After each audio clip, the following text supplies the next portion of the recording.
Take me to the ball game.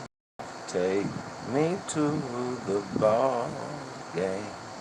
Take me to the ball game. Yeah. Take me to the ball game. The mindset of an ex-con.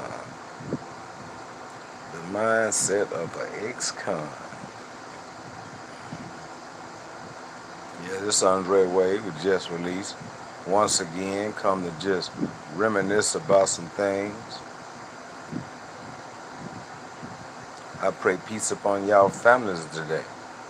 I pray peace upon those who are incarcerated, men, women, and teenagers.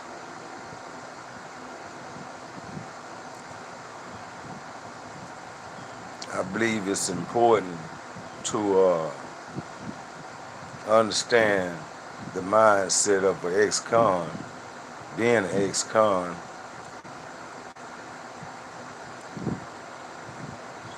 Within myself, the title in which we title ourselves and the title in which parole titles in which the parole people out here in society that title us. I feel that understanding your loved ones who get out of prison is truly important. It's totally important to know the mindset of your loved one who has been incarcerated for so long, and then being released from a place where he or she had to endure the mindset of what they was going through.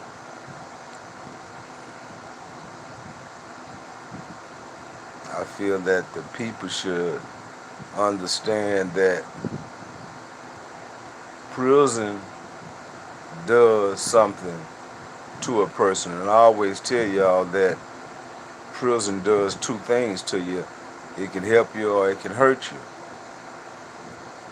And I pray that your loved ones, once they are released, that prison did help them. And they took advantage of something that could help them, even though they was incarcerated.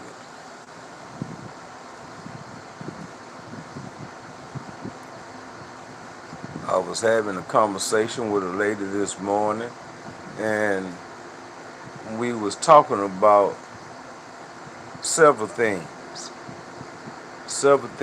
of a person who had been in prison, right? And when I was explaining to her, something came to me, right? Something came to me because the mindset of myself, and I know that it's each for himself or herself, or what she do in prison, what he do in prison, because they have a choice of what they want to do in prison. And some individuals that be in prison, right, they do most of their time because they don't have a lot of time. I knew a Mexican guy, I knew a Spanish guy that was locked up with me, and he had 25 years. He had 25 years. He did the whole 25. He did the whole 25 years. He discharged his sentence. When he had gotten to a point in doing his time, right, he made up his mind that he wasn't going to allow the people to parole him, that he was going to do his time day for day. Now, the parole people, they will give you a F.I. and try to put you out before you discharge. But the mindset of the Spanish guy was that he wasn't going to allow them to parole him. So he continued to do things when it was time for parole. He would gain a major case. He would gain a major case, which would enable him for making parole. Now, what type of individual this Spanish guy would be on going home? Now, see, he didn't want to go home on paper, right? He didn't want to allow the people out here in society, the parole people, to dictate anything in his life outside of prison, right? That's the mindset that he had. Now, we ask ourselves something. Was that a good thing that he did, or was it a bad thing? Now, I'm going to tell you this, and how you can look at this situation that he took himself through.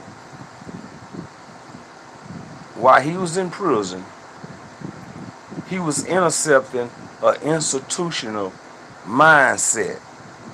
He was intercepting something that wasn't rational thinking in his part, because so much had took place in his life within those 25 years that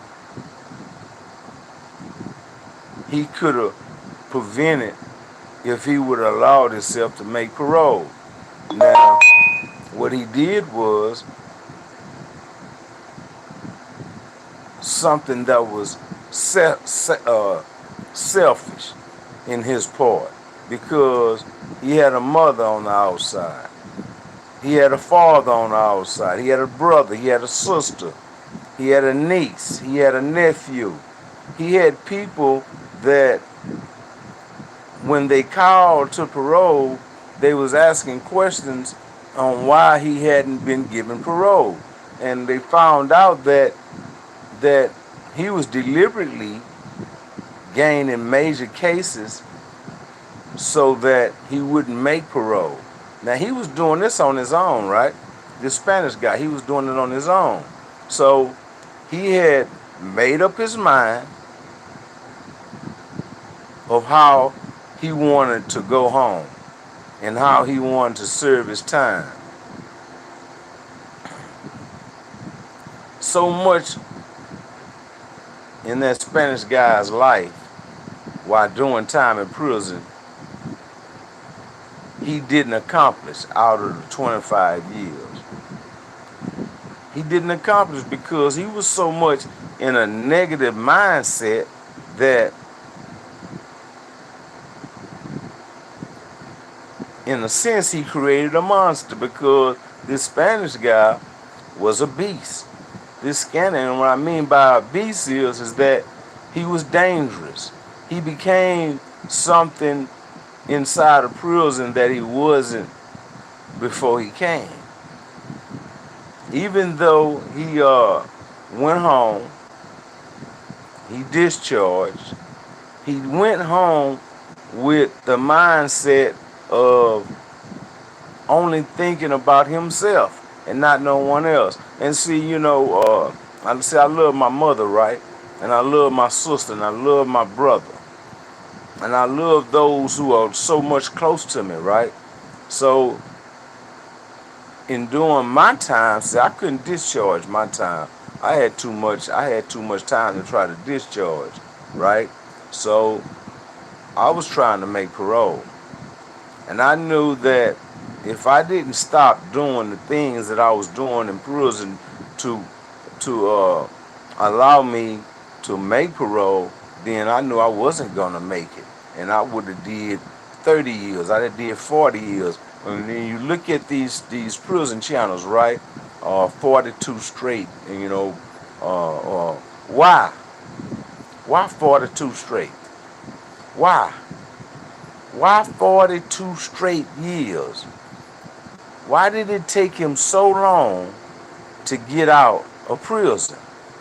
42 years, so he went in at a time where they didn't have schools in prison.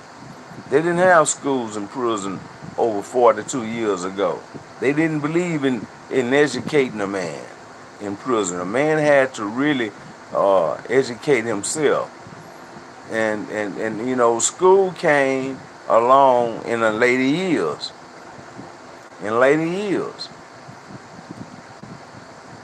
So when school came to the system here in the state of Texas, men was able to attend school and try to better themselves, gain educations, because it was a time where when I was in and out of prison, before I even had gotten the 45 years, I didn't have an education.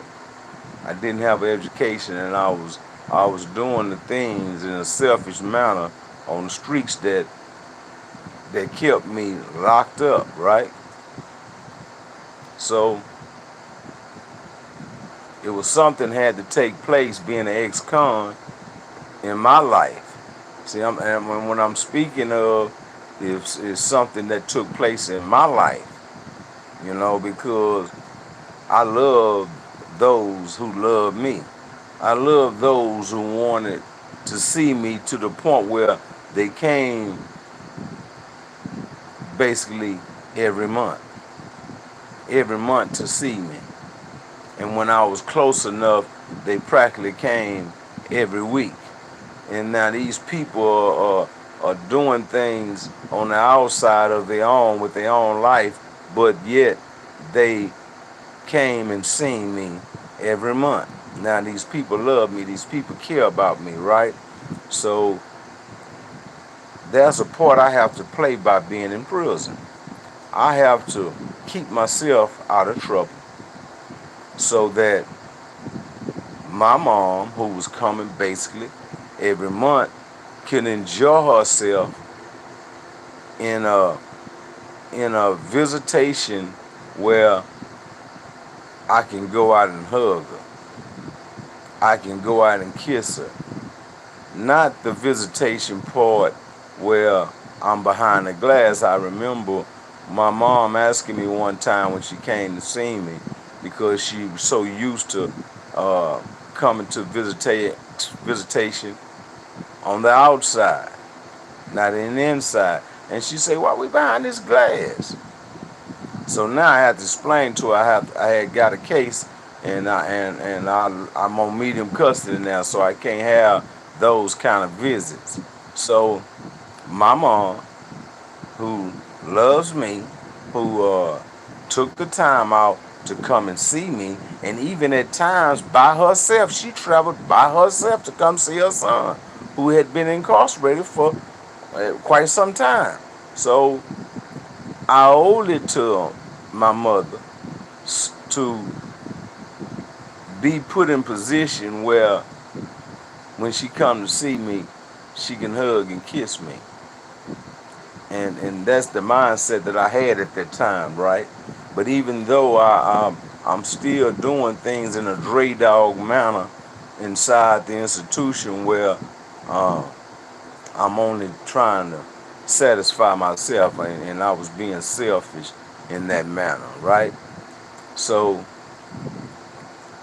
I had to take some time out, right, in my cell. I used to go in my cell, and I used to meditate to the point where, man, what you gonna do? Are you gonna try to make parole? Are you gonna continue to allow your mother come in? Because I watched my mother get old inside of prison. See, some people watch their family members get old while being in society with them. See, I watched my mother get old inside of prison. But she was happy. She was happy and she still loved me. She loved the visits. She loved it to buy me those snacks. And I would come and she would already have me 2, 3 sodas out there. She would have the big Texas honey buns out there waiting on me that she know I love to eat every weekday when she come. And she loved the fact that I kept myself in a position so I could have a contact visit.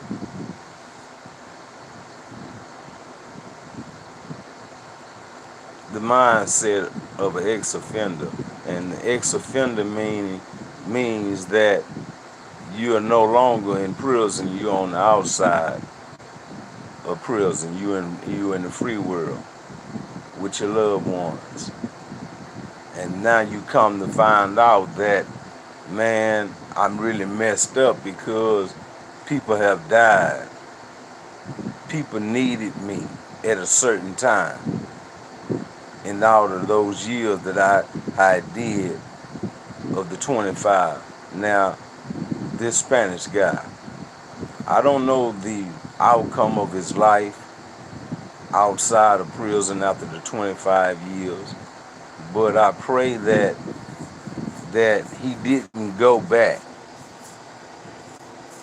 Thank you. Appreciate it.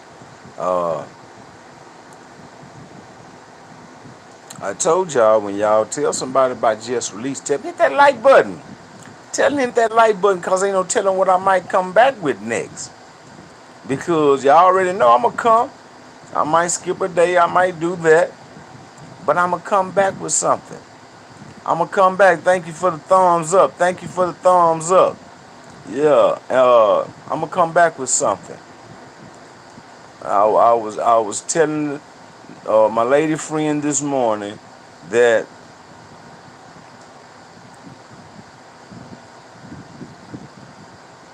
how I think as a man, right? And now when I explain this to you, right, I'm explaining it to you in a matter of a spiritual man, because I told you I read so much in prison, right? And the Bible took me away. Right? When I became knowledgeable of the Bible spiritually, and I'm not talking of a man, I'm talking of a spiritual man right now, because what got me through prison was indulging in spiritual things that some of my homeboys that I was doing time with, when change took place in my life, they wasn't feeling that. They wasn't feeling the change of Dre Dog. Man, y'all seen Dre Dog, man? Dre Dog ain't funny, man, always, man, And when we change, right? When we change, when we allow God to take place in our life, when we allow God to do things for us in our life, change takes place. Something builds up in that person that we know it was our God and it had nothing to do with us. Like I explained to y'all about Just Release. Because when I was in prison, I wanted to start Just Release Ministries. That's what I wanted to do while I was in prison. But when freedom comes, something has to take place in the Excon's life when he gained his freedom back. I knew that didn't nobody owe me nothing just because I was gone so many years. Didn't nobody owe me nothing. But, all right, Oakland, California. Yeah, Oakland, California in the house. Salute to you too. And I pray peace upon you today.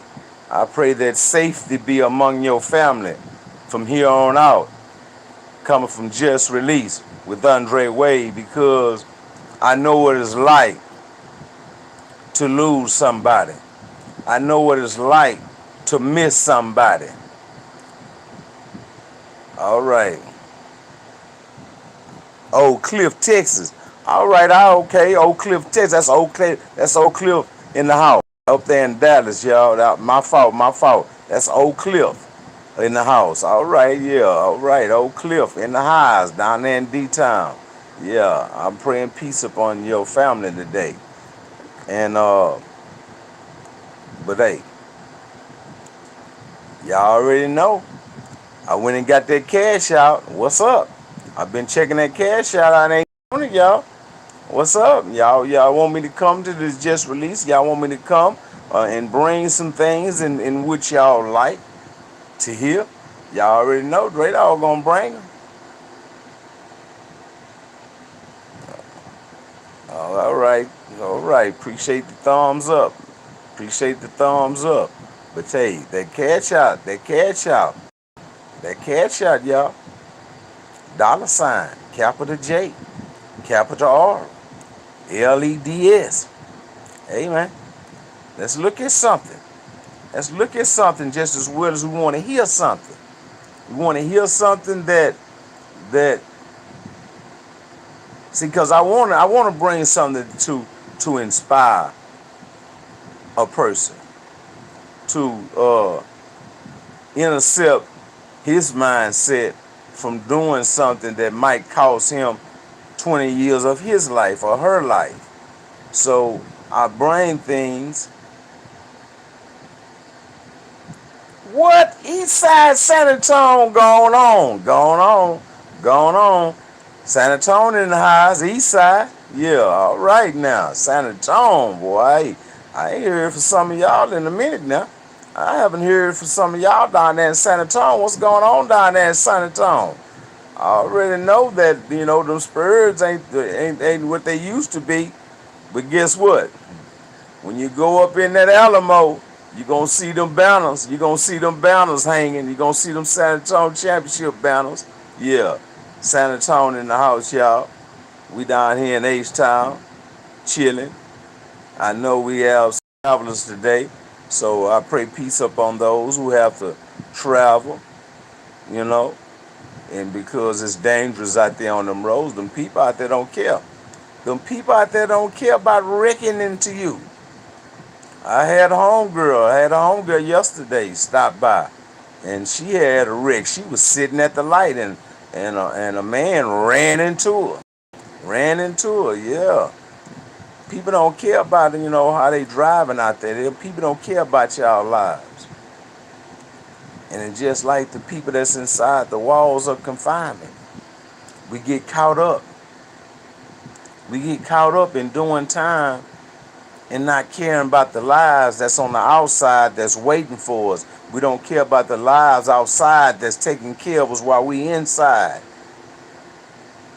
The mindset of an Excon has to be in the matter of not so much of himself, but of others.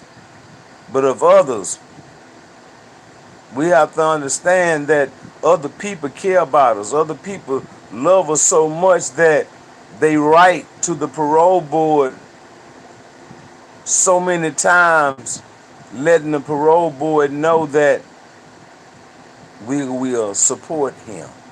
We will support her. So, and that's what we ask our people for. We be locked up, right? And we be asking them to send in support. Hey, we want you all to send some support letters in, and yet when we get out, we don't do what we promised those that we was gonna do.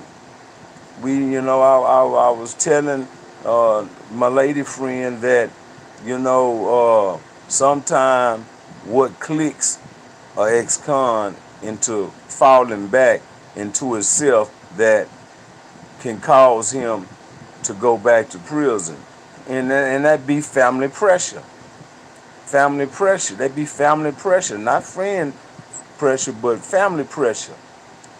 that family pressure can can push us back to our old self, and we'll fall into our old ways in what had gotten us in prison. From the first time, you would think that a person wouldn't do those things again that he did or she did 20 years ago, right? That's what a rational thinking person would think, right? But we dealing with an ex-con now. We dealing with a person that felt that he wanted or she wanted to discharge her sentence and stay in an environment that was totally negative. They put themselves in a situation where they had to every day for 20 something years endure the mindset of those who was around them that wasn't right. They wasn't right. Even the administration wasn't right. Wasn't right. I remember I was on Ellis 1 down in Huntsville, and I noticed all of a sudden these black ants, and they would be running up and down in front of my cell. They wouldn't come in the cell, right? They would be up and down the cell. I'm talking about thousands of them, right? And I was like, man, they was black ants, right? So one day, I think it rained. So I was going to chow down the hallway, and I looked up. It was thousands of ants on the walls. I'm talking about thousands of them. I was on Robinson Unit. Mice everywhere. Rabbits on the outside and mice in the inside. Everywhere you go in these prison places, they have some type of insects. They have some type of animals among the facility that you are lying yourself in, that you are placing yourself in this facility for years. You know when them bugs is gonna come out. I remember I was on a unit and they had gnats, and the gnats bite. I ain't never knew that a gnat a bite, and he was some big nice gnats. Things you put yourself through in prison, accepting the institutional mindset that, man, I don't want to do no time in population. I just want to do mine in SIG. Who want to do time in SIG where you got somebody that's fixing your food where you can't see them fix it? Where they be putting boogers in it, spitting in it. Yeah, the officers do that. Even some of the inmates that's helping them. Man, I don't care about what you do. Yeah, he spit in it too. The mindset, not so much of an ex-con, but of a person that has intercepted the ways of the penitentiary. They have intercepted the ways of the penitentiary that it only hurted them. It hurted them. They have, you go and you being said, right, and you pass by these dudes' cell, and they have stacks of magazines. They have stacks of magazines. You don't see no novel. You don't see no Bible. All you see is magazines. They know everything about what's going on with Ice Cube. They know everything that's going on with Dr. Dre. They know everything that's going on with other people's lives instead of getting their life together while being in prison. While being in prison. And I used to get them women magazines, right? I used to get women magazines. And I used to sell the magazines and all that, right? I had a lot of them. I had women pictures, and I'm talking about butt naked pictures, right? I'm talking about butt naked magazines. That's what my mindset was at that time. I wasn't reading the Bible. I wasn't reading any literature that could totally help me once I become free. At that time, because during those 20 something years of my life in prison, I had to intercept something that could benefit me on the outside, because I seen so many dudes die in prison, right? I seen dudes die in prison of something that didn't make sense to me. I just felt that I wouldn't place myself in that position so that could happen to me. So change had to take place in my life. Change had to take place in my life, and I came to find out that I wasn't strong enough to make the change. I wasn't strong enough to make the change. And I found this out while doing time, right? I knew that it's something I had to do. I had to change. I had to change. I had to change. Because if I didn't, then I've been doing 40 something straight. 40 something straight. And I had 45 years. Those people would have made me do those 45 years if change hadn't taken place in my life. So something that I had to take change was the spiritual man of this Excon.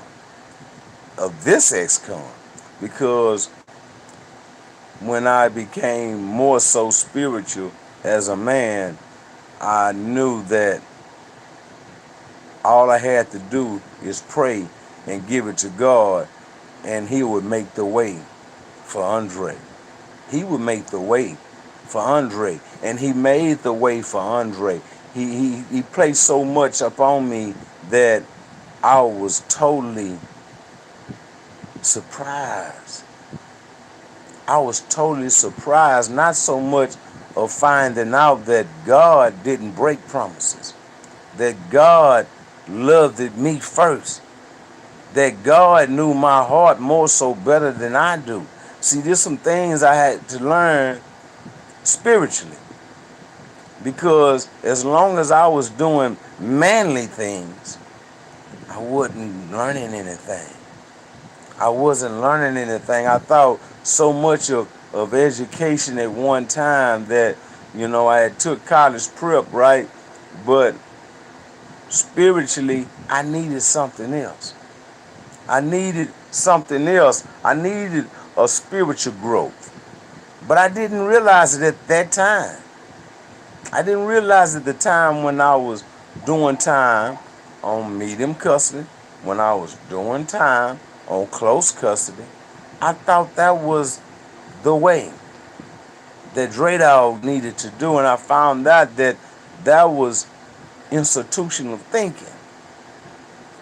That was institutional thinking, and that when I become an ex-con again, what could I use to better myself, to better the people that loved me and loves me? Because all I had to do is do 11 years to come up for parole. I ended up doing over 20 something years in prison. Lost so many loved ones while doing me, while doing Dre Dog. Change has to take place in our lives, not so much in prison, but even out here on the outside, people. Even out here on the outside, and I told y'all, when you tell somebody about just release, tell me hit that like button. Tell me hit that like button.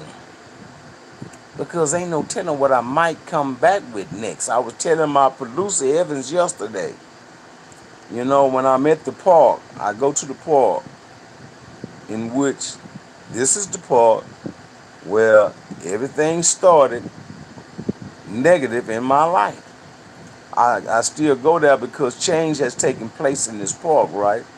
And the mindset of the people within the park had changed. So I can go to the park and I can go up there and I can chill. But I was telling Evans that I think I'm gonna stop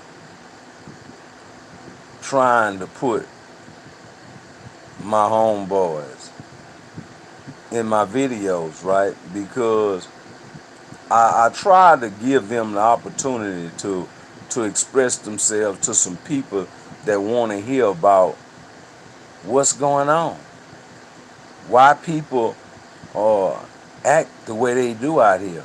Because I told you, you have people in the society that's locked up out here in society.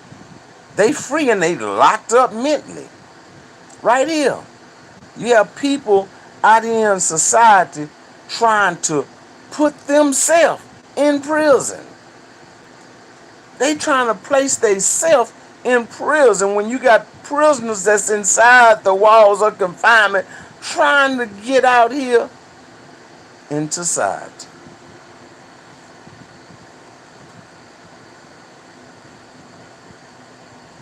It's so much that a person can give, right? Excon, I'm gonna say Excon, that can give, because so many of us ex-cons, we it's something that took place in our lives that we gained, that we knew that we can take out into society and help those who love us, and help those who we don't know, and help, people instead of hurting them. The Spanish guy did 25 years of his life in prison when he didn't have to. Now I'm asking you, do you really think that that was a rational thinking act that he did among his life? Now, rational thinking of himself, he think that was the right thing to do.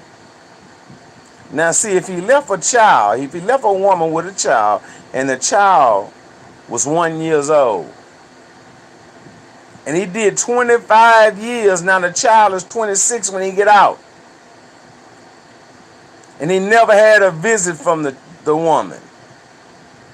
He don't even have the woman in his life anymore. She with another man. And the child who was 1 year old when he left the streets is 26 now. And the man that's been in the woman's life for 26 years, the child only know that man. That man.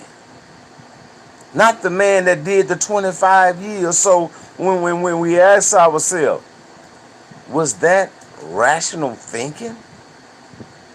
Doing that many years when all he had to do is 5?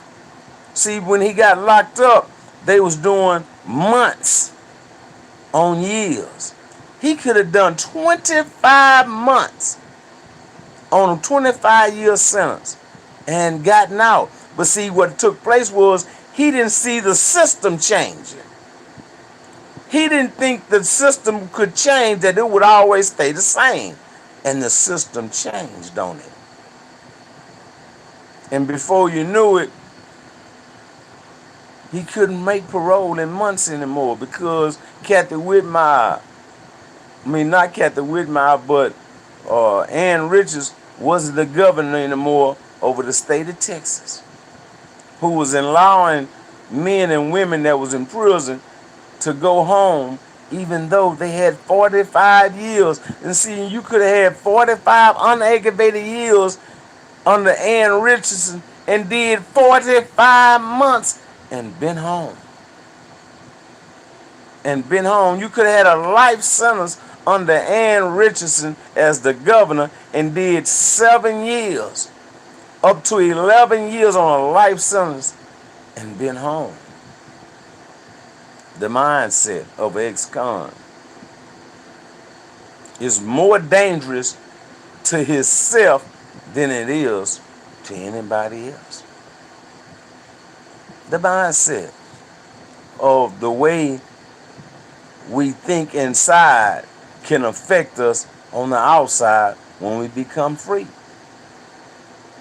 And if it affected so much of your life in prison and affected the lives of people that was on the outside who was doing things, who loved at you, then now you are free.